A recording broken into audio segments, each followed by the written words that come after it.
अस्सलाम वालेकुम नाज़रीन, आप देख रहे हैं खबरनामा और मैं हूं आपकी मेज़बान नेहा खान। मुल्क और दुनिया भर से आने वाली अहम, ताज़ा और नुमाया खबरों के साथ हम हाजिर हैं। आज के इस खबरनामे में आपको मुल्की व बैनुल-अक़वामी सूरत हाल, अहम सियासी व समाजी पेशरफ्त, कारोबार, खेल और मौसम से मुतल्लिक़ अहम तरीन खबरों से आगाह करेंगे। तो आइए वक्त ज़ाय के बगैर आगाज़ करते हैं आज के अहम तरीन खबरों से। सबसे पहले नज़र हेडलाइंस पर।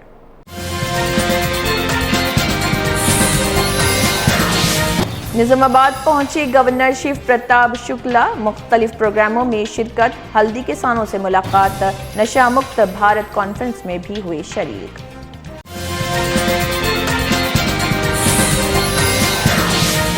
(22A) अराजी मामले पर हरीश राव की कांग्रेस हुकूमत पर सख्त तनकीद और सिटिंग जज की सरबराही में कमेटी बनाकर तहकीकात का मुतालबा।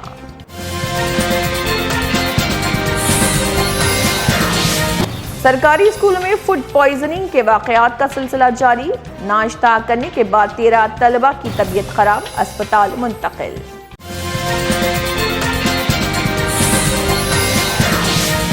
वजीर नारा लोकेश बलारी पहुंचे, सोजलोन विंड पावर प्रोजेक्ट पर तवज्जो, आनंदपुर में 10,000 करोड़ रुपए की सरमायाकारी, 4,000 रोजगार के मौके मुतवक्के।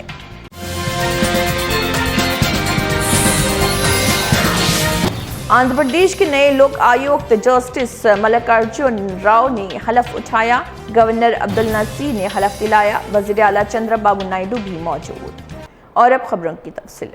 तेलंगाना के गवर्नर शिव प्रताप शुक्ला निज़ामाबाद के दौरे पर पहुंचे। हैदराबाद से निज़ामाबाद पहुंचने के बाद गवर्नर धर्मारम में MP अरविंद फाउंडेशन के प्रोग्राम में शिरकत किए। इसके बाद वो नशा मुक्त भारत अभियान कॉन्फ्रेंस में भी शिरकत किए और गवर्नर निज़ामाबाद के हल्दी बोर्ड दफ्तर में हल्दी किसानों से बराह रास्त मुलाकात करके उनके मसाइल और तजावीज़ भी सुन रहे। गवर्नर के दौरे के पेश नज़र इंतज़ामिया की जानिब से ज़रूरी इंतजाम किए गए थे।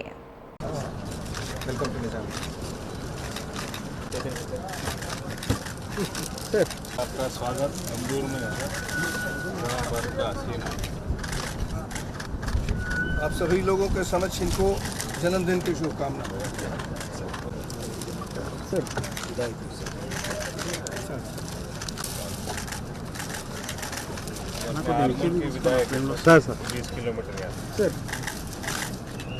तेलंगाना बीजेपी के सदर एन रामचंद्र राव की 48 घंटे की भूख हड़ताल दूसरे दिन में भी दाखिल हो गई।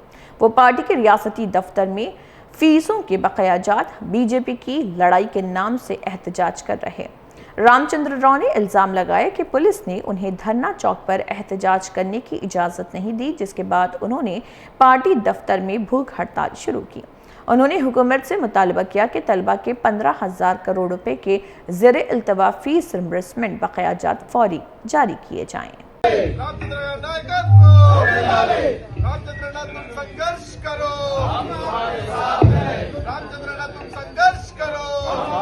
भारत माता की जय श्री राम।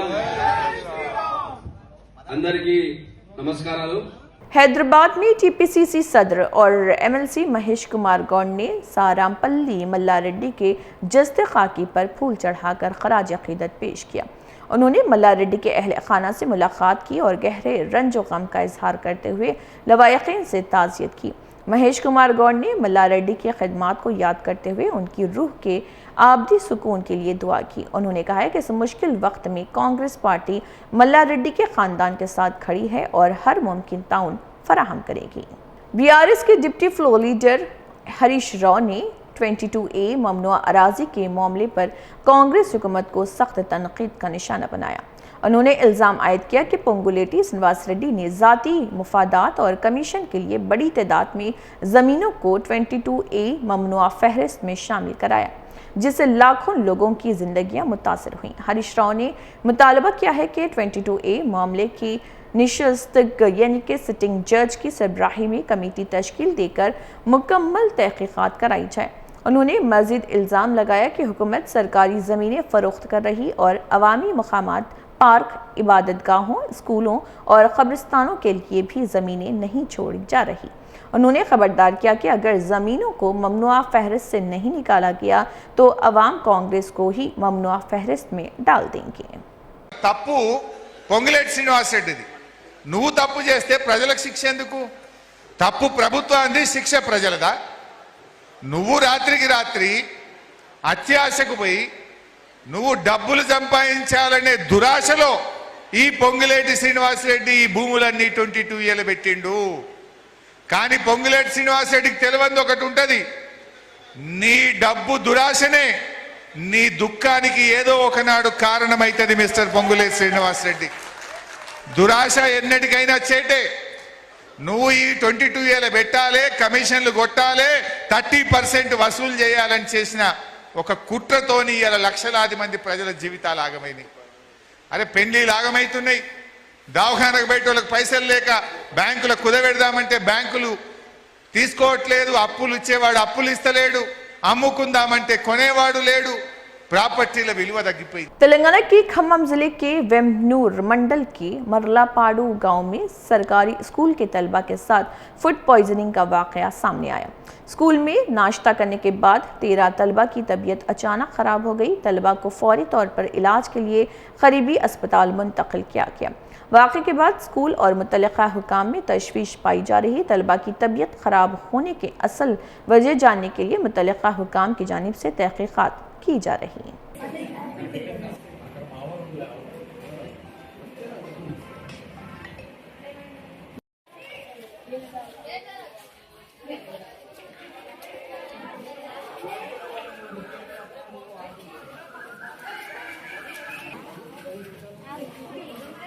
आंध्र प्रदेश के वजीर नारा लोकेश बल्लारी के जंदाल विजयनगर एयरपोर्ट पहुंचे, जहां कर्नाटक के वजीर नागेंद्र, वजीर खजाना पान्यावुला, केशु, अरकान पार्लियामेंट, MLAs और TDP रहनुमाओं ने उनका इस्तकबाल किया।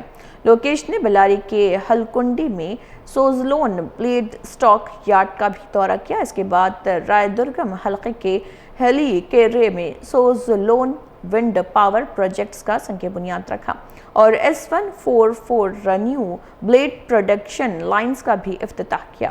सोजलोन आनंदपुर जिले में 10,000 करोड़ रुपए की लागत से 1325 मेगावाट के विंड पावर प्रोजेक्ट कायम करने जा रही है, जिनसे बराह रास्त और बिलावास्ता तकरीबन 4,000 रोजगार के मौके पैदा होने की तवक्को है। आंध्र प्रदेश के लोक भवन में लोक आयुक्त की हलफ बर्दारी तकरीब मुनक्किद हुई है। साबिक़ हाई कोर्ट जज जस्टिस मल्लिकार्जुना राव ने आंध्र प्रदेश के नए लोक आयुक्त की हैसियत से हलफ उठाया। गवर्नर S अब्दुल नसीर ने जस्टिस मल्लिकार्जुना राव को ओहदे और राजदारी का हलफ दिलाया। इस मौके पर वज़ीर आला N चंद्रबाबू नायडू समेत दीगर आला ओहदेदारान भी मौजूद रहे।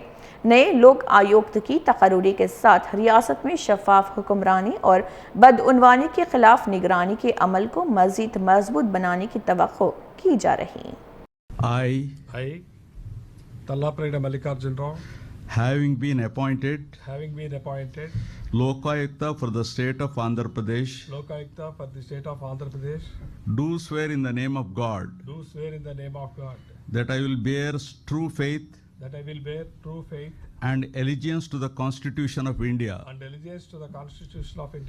as by law established, that I will uphold the sovereignty and integrity of India, that I will duly and faithfully and to the best of my ability, knowledge and judgment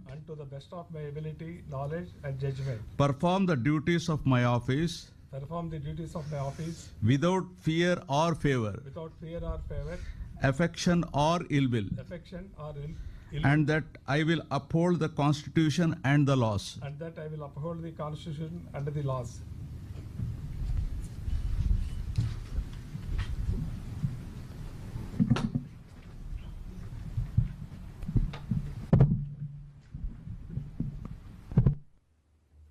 Madhya Pradesh के ग्वालियर में एक kissing car social media पर hot topic बन गई है। इत्तलात के मुताबिक एक नौजवान लड़की ने अपने बॉयफ्रेंड की कार को क्रियोस बनाकर अब लिपस्टिक से तकरीबन 3400 बोसों यानी कि किसेस के निशान बना दिए हैं, जिसमें लगभग 4 घंटे लगे। ये मुनफरिद कार जहां भी नजर आई लोगों की तवज्जो का मरकज बन गई। मामला पुलिस तक पहुंचा तो कार को तहवील में ले लिया गया और मालिक आदित्य सकरवार पर 5500 रुपये जुर्माना भी आयद किया गया।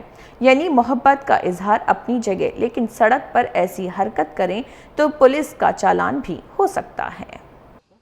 आदित्य सिकरवार। आदित्य जी, ये गाड़ी पे लिफ्ट हुए हैं, ये कैसे हुए हैं और कहाँ आपका चालान भी हो गया है? हाँ, यहाँ पे चेकिंग पुलिस द्वारा मेरी गाड़ी जब्त कर ली गई थी, तो मैंने चालानी कार्रवाई करी है और अपनी गलती मानी है कि हाँ गलती हुई है, लेकिन ये आगे से नहीं होगी। गलती क्या थी?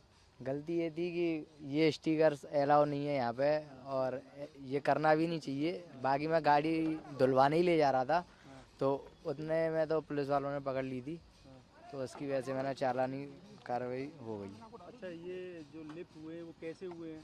मेरे बनाए हुए हैं जैसे आप देख लो। तो किसने किए हैं? आपने किए हैं? नहीं, कोई लड़की है उसने किए हैं। तो उसको आप जानते हैं?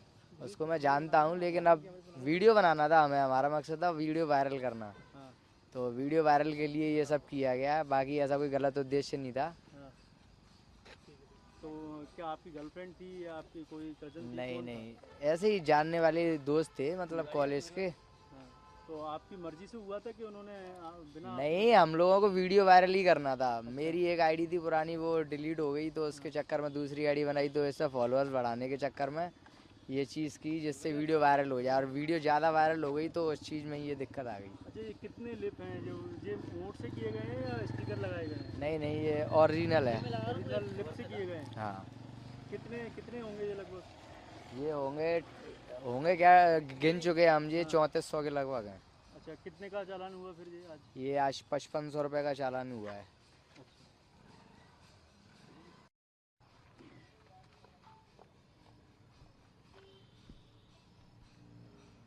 देखने जरा।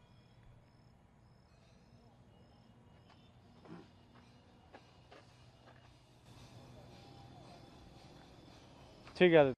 ट्रैफिक नियम को उल्लंघन को लेकर अधिक हो गई कार्रवाई की गई है, किस तरह की कार्रवाई की? वरिष्ठ पुलिस अधीक्षक महोदय के निर्देशन में ग्वालियर पुलिस द्वारा ऑपरेशन ईगल चलाया जा रहा है, जिसमें सोशल मीडिया पे हमारे जो सोशल मीडिया मॉनिटरिंग सेल है उसके द्वारा पूरी पैनी नज़र रखी जा रही है कि किस तरीके का कंटेंट पोस्ट किया जा रहा है। उसी के संदर्भ में एक इंस्टाग्राम पे एक काफ़ी वीडियो वायरल हो रहा था, जिसमें एक आदमी द्वारा अपने सफ़ेद कलर की गाड़ी पे बहुत सारे लिपस्टिक के निशान लगा के गाड़ी पूरे शहर में खतरनाक तरीके से स्टंटबाजी से घुमाई जा रही थी।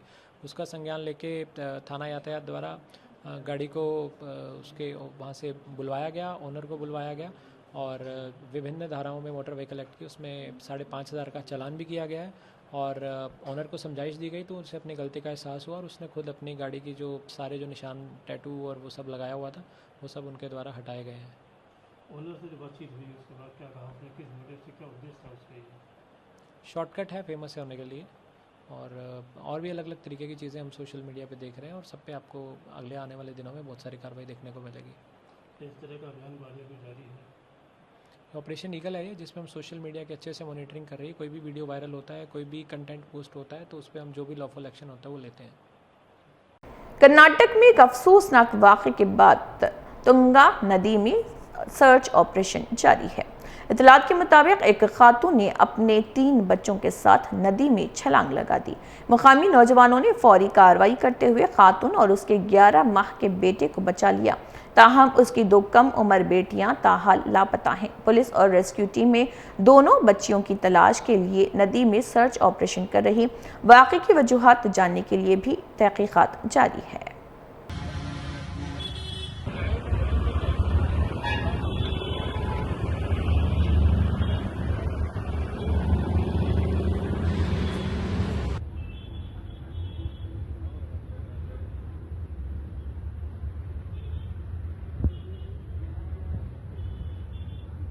चेन्नई में परंदूर से आए किसानों के एक वफ्द ने तमिलनाडु के वज़ीर आला सी जोसेफ विजय से मुलाकात की। वफ्द में शामिल एक किसान के मुताबिक उन्होंने वज़ीर आला का परंदूर एयरपोर्ट प्रोजेक्ट मनसूख करने पर शुक्रिया अदा किया।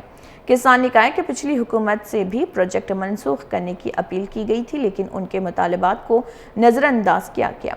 बतौर इजहार तशक्कुर इकनापुरम के मरकजी सड़क का नाम वज़ीर आला सी जोसेफ विजय के नाम पर रखने का फैसला किया गया। பரந்தூர் வட்டார விவசாய பெருங்குடி மக்கள் தங்கள் வாழ்வாதாரம் பறிபோகிறது, நஞ்சை நிலங்களும் புஞ்சை நிலங்களும் அழிக்கிறார்களே, வரலாற்று சிறப்புமிக்க 1100 ஆண்டு காலம் உள்ள கம்பன் கால்வாய் அழிக்கப்படுகிறது, செம்பரம்பாக்கம் ஏரிக்கு வரக்கூடிய நீர்வரத்து அழிக்கப்படுகிறது, சென்னைக்கு மேற்கு பகுதியில் இருக்கக்கூடிய இந்த பரந்தூர் பகுதியிலிருந்து தான் வெள்ளம் சென்னையை நோக்கி வருகிறது. கட்டிடங்களாலும் மற்ற இன்ஃப்ராஸ்ட்ரக்சராலும் அது தடுக்கப்பட்டால் சென்னை வெள்ளத்தால் பாதிக்கப்படுமே. அரக்கோணம் நேவி என்கின்ற பகுதி ஒரு 15 கிலோமீட்டர் தூரத்திலே இந்திய தென்னிந்தியாவின் கடற்படை விமானதளம் உள்ளது.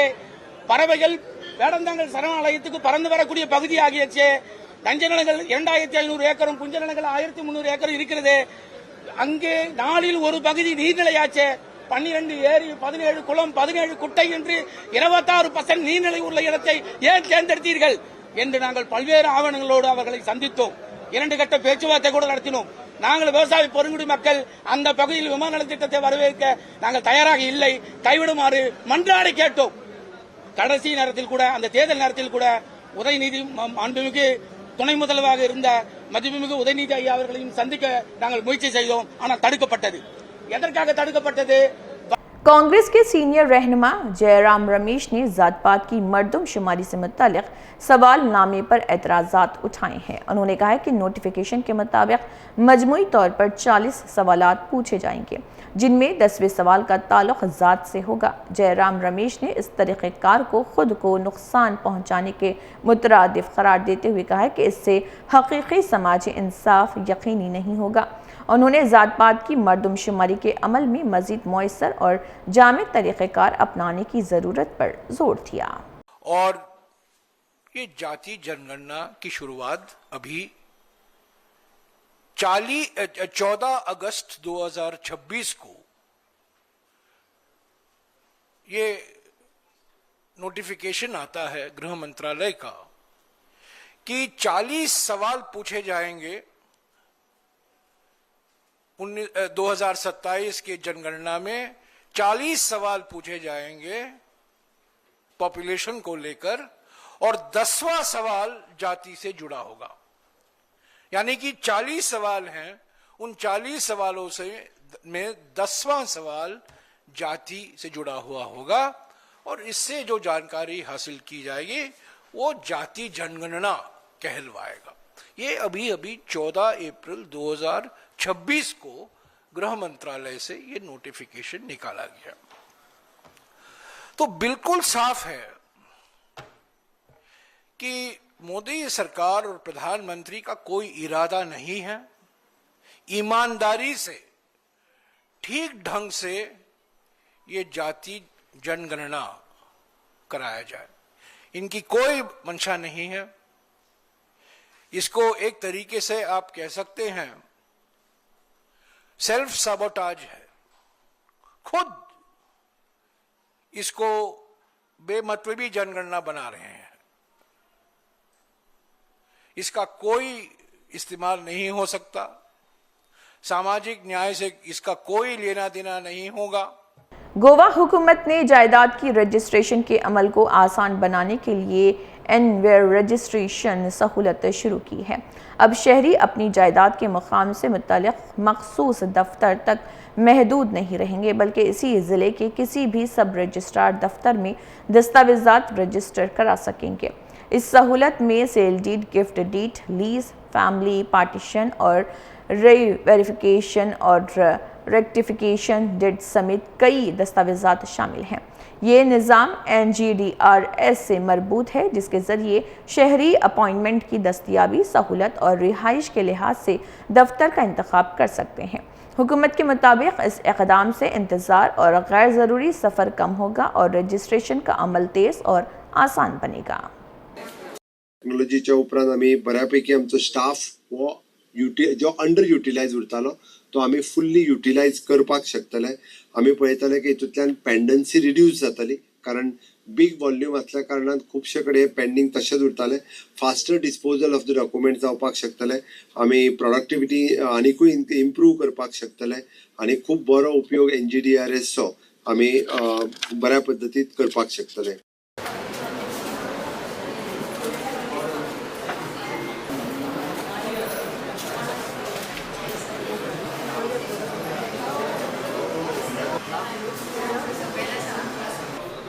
सेलेक्ट करो स्क्रीन का ही नहीं करेगा बाद में उसका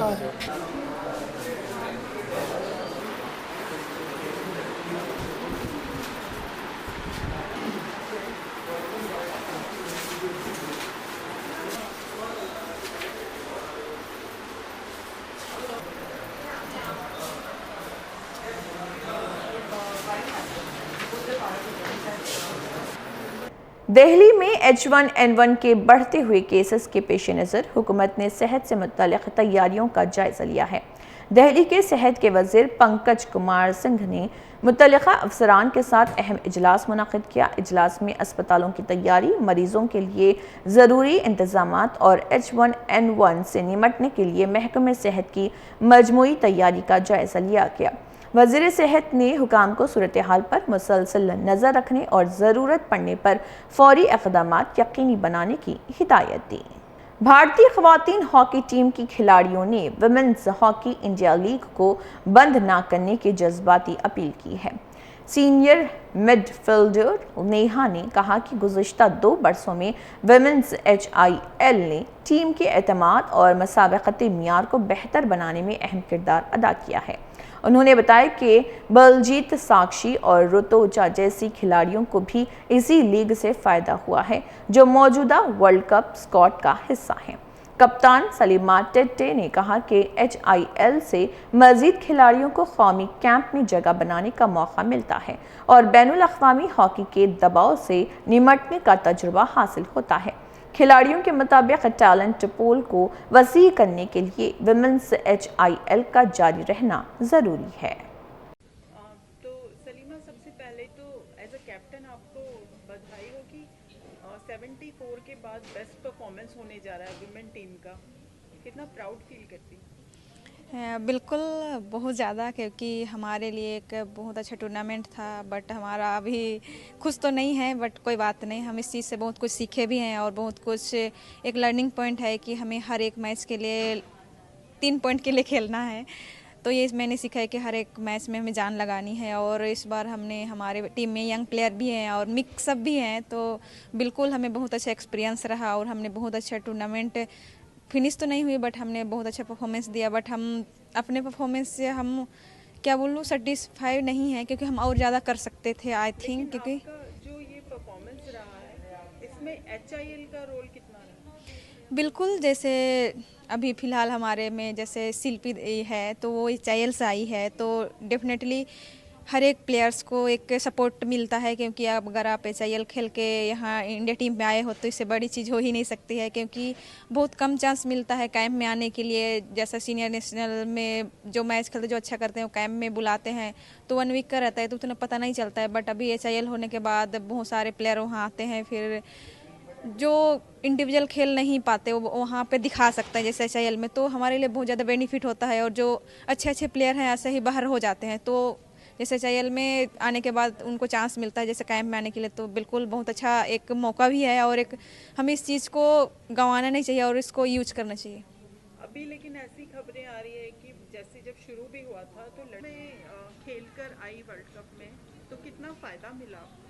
या ऑफ कोर्स उधर HIL में हमने जो भी जितने भी मैच खेले थे, हम 3rd आए थे वैसे तो, बट जो भी हमने HIL से सीखा है वो अप्लाई किया है हमने इधर वर्ल्ड कप में। जैसे बड़ी बड़ी टीमें खेलती है, उनसे हमने बहुत कुछ सीखा है। बाहर वाली टीमों से कैसे प्रेशर को हैंडल करना है, कैसे मतलब जो हार्ड मैचेस होते हैं उसमें कैसे टफ रहना है, स्ट्रॉन्ग रहना है, माइंड को कैसे फिजिकल स्ट्रॉन्ग रखना है। और किन बड़ी खिलाड़ियों के साथ आपने HIL में खेला है जो आपकी टीम में थी? अभी हमने नीदरलैंड से खेला है, उसमें 2-3 प्लेयर्स थे हमारी टीम में, और अर्जेंटीना की मतलब अर्जेंटीना से तो नहीं खेले हम, पर उनमें से भी 2-3 टीमें थी, तो उनसे कुछ सीखा है हमने कैसे टफ रहना है क्या है। तो आपको लगता है कि जैसे आप आई टीम में HIL से और भी खिलाड़ियों को आगे मौका मिलना चाहिए और HIL चलते रहना चाहिए? या ऑफ कोर्स और टीमों को भी मौका मिलना चाहिए, और जो भी प्लेयर्स आते हैं नए HIL में, मतलब उनको भी कॉन्फिडेंस आता है। HIL मतलब बहुत अच्छी टीम, मतलब बहुत अच्छा प्लेटफॉर्म है HIL। जो भी टफ या कुछ भी बोलो, मतलब उससे स्ट्रॉन्ग हमें मिलता है। जो भी वर्ल्ड कप, अभी ये छोटी चीज़ तो नहीं है वर्ल्ड कप, तो HIL से हमें बहुत कुछ मिलता है। नवनीत, सबसे पहले तो आप ये बताइए कि पूरे टूर्नामेंट में जो परफॉर्मेंस रहा है, अभी बेस्ट फिनिश करने जा रही है इंडियन टीम, तो कैसे देखते हैं आप उसको? जी हाँ जी, हमारी टीम ने काफ़ी अच्छा परफॉर्म किया है पूरे वर्ल्ड कप में। काफ़ी कंपटीशन दिया दूसरी टीम्स को भी, एंड हमें भी और ज़्यादा उम्मीद थी खुद से, बट हम उतना नहीं कर पाए। बट स्टिल हमारी टीम ने अच्छा किया है, एंड मुझे लगता है कि ये सब इसीलिए पॉसिबल हो पाया है कि हमारी टीम इतना कॉन्फिडेंस से खेली है, क्योंकि जो 2 साल से हमारी हॉकी इंडिया लीग हो रही है, आई थिंक उससे हमारी विमेंस टीम को काफ़ी कॉन्फिडेंस मिला है प्लेयर्स को। बिकॉज पहले ऐसे लगता था कि दूसरे प्लेयर्स से कभी बातचीत नहीं होती थी, तो आई थिंक प्लेयर्स के अंदर वो रहता था कि पता नहीं वो कैसे माहौल से आते हैं या उनका माइंडसेट कैसा होगा।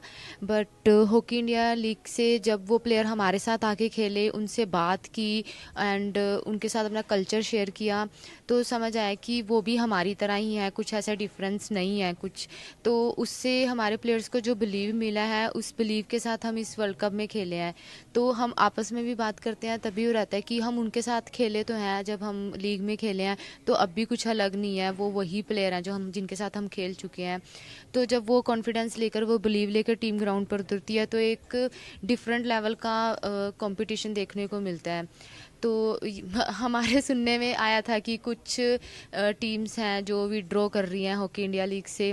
तो आई थिंक विमेंस हॉकी हम इतना अच्छा परफॉर्म कर रहे हैं वर्ल्ड कप में, और अच्छी चीज़ें हो रही हैं हमारे साथ, और इस टाइम पे अगर हमें लीग नहीं होगी आगे, तो आई थिंक विमेंस हॉकी के लिए बहुत बड़ा सेटबैक होगा, क्योंकि अभी तो हम उस चीज़ पे बिलीव करना शुरू किया है, और अगर अभी ऐसा हो जाएगा तो हमारे लिए अच्छा नहीं है विमेंस हॉकी के लिए, फ्यूचर में जो प्लेयर्स आ रहे हैं उनके लिए भी, क्योंकि वहाँ से बहुत अच्छा एक्सपोजर मिलता है प्लेयर्स को, और हमें भी पता चलता है कि प्लेयर्स और कौन है जो और इंडिया टीम के लिए खेल सकते हैं।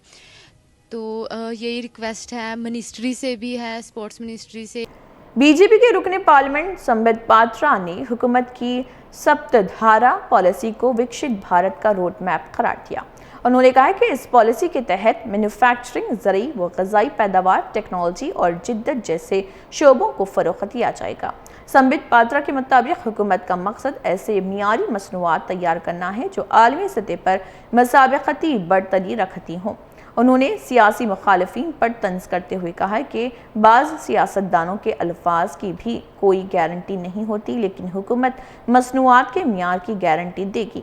उन्होंने मजीद कहा कि सिर्फ टी शर्ट पहनकर टेक्नोलॉजी की बात करना काफ़ी नहीं, बल्कि टेक्नोलॉजी की गारंटी फराहम करना ज़रूरी है। तीसरी धारा है टेक्नोलॉजी की। कुछ लोग केवल टी शर्ट पहन के टेक्नोलॉजी की बात करते हैं, मगर कुछ लोग गारंटी लेकर टेक्नोलॉजी को डिलीवर करते हैं।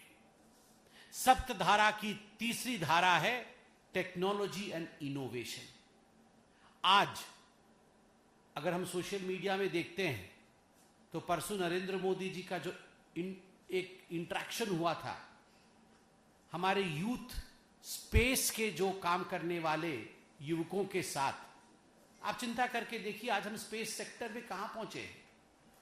अब जरा सोच के देखिए, जो भारत स्पेस के विषय में चिंता नहीं करता था, वहां आज स्पेस को लेकर इनोवेशन हो रहा है।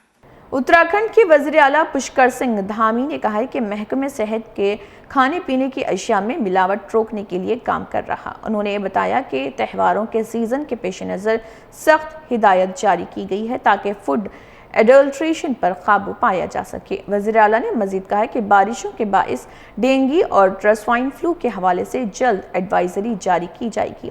हुकूमत ने मुतल्लिका महकमों को बीमारियों की रोकथाम और अवामी सेहत के तहफ़्फ़ुज़ के लिए ज़रूरी इक़दामात करने की हिदायत दी। सभी जो हमारे खाद्य पदार्थ हैं वो शुद्ध होने चाहिए, उसमें किसी प्रकार की मिलावट नहीं होनी चाहिए। इसको लेकर सभी जिलाधिकारियों को भी कहा है, स्वास्थ्य विभाग की टीम भी इस पर काम कर रही है और जहाँ जहाँ भी शिकायतें आ रही हैं वहाँ पर तुरंत कार्रवाई की जाए।